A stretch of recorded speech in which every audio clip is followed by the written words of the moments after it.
Bonsoir, sœurs et frères. Voilà, nous sommes ce soir rassemblés pour partager un moment dans la prière. Surtout que ce matin, j'ai eu, par la grâce du Seigneur, le psaume 142. Et par cela, j'ai effectivement pris conscience de ce qu'était la prière encore davantage.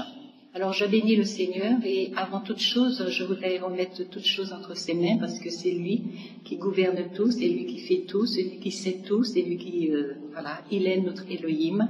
Alors nous remettons ce moment entre ses mains. Merci Père. Alors nous allons prendre le psaume 142, les deux premiers versets. Donc je lis. Prière que David a fait quand il était dans la caverne. Prière qu'il fit lorsqu'il était dans la caverne.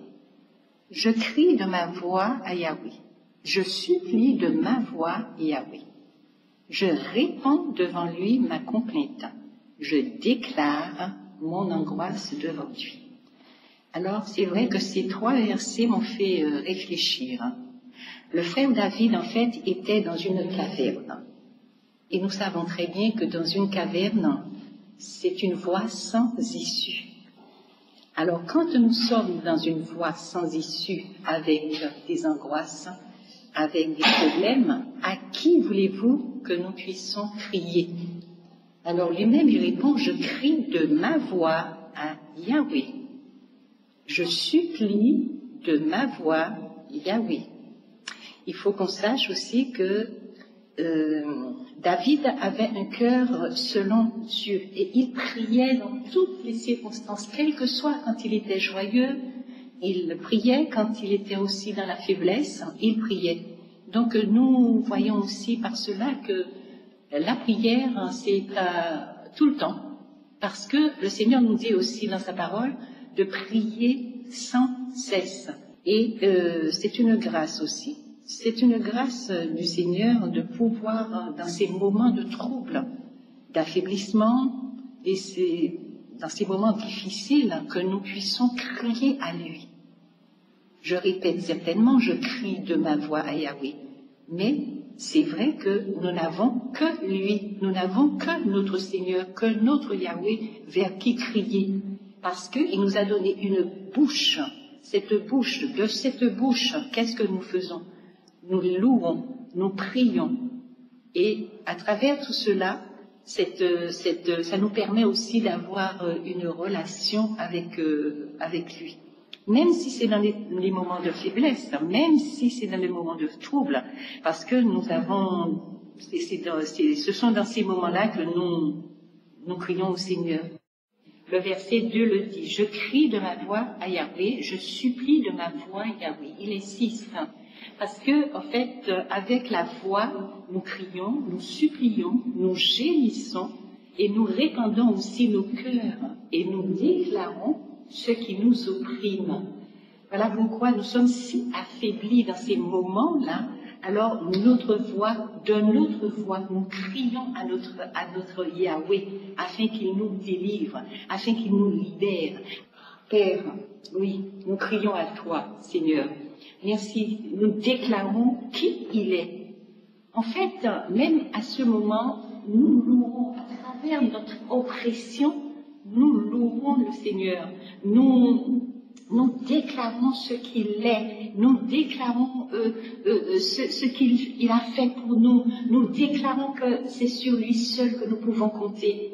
Parce que dans ce moment de déprime, ce moment de supplication, notre cœur est répandu devant lui. Nous ne savons plus qui nous sommes, mais lui, c'est à lui seul que nous faisons confiance parce que c'est lui et nous. Nous sommes dans l'intimité. Alors cette prière, elle va droit au cœur de notre Père parce que nous sommes dans l'intimité avec lui. Alors, merci pour ce moment, Seigneur, pour ces moments d'angoisse, ces moments de gémissement, ces moments de trouble où tu nous permets d'être dans la prière et dans l'intimité avec toi. Alors, je voulais aussi revoir par rapport au verset 6. Yahweh, je crie vers toi, Je dis, tu es mon refuge, ma part sur la terre des vivants. Alors là, on parle encore, nous crions encore vers Yahweh. Pourquoi? Parce qu'il est notre refuge. Au début, le frère, qu'est-ce qu'il était? Il était dans la caverne. Il n'avait pas d'autre issue. C'était sans issue. Et son seul espoir, son seul secours, son seul refuge, c'était le Seigneur. C'était Yahweh. Yahweh, les armées, le victorieux.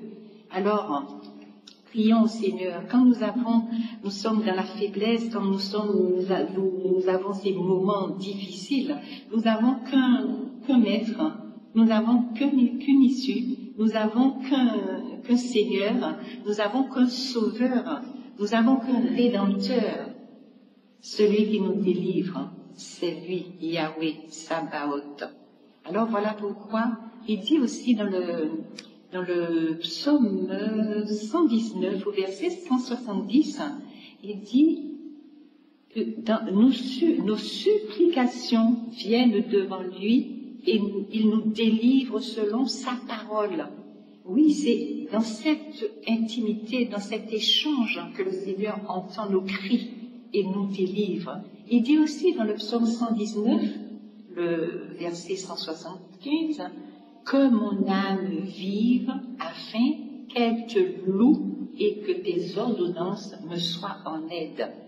Ben, voilà pourquoi, à travers cette prière, le Seigneur libère notre âme.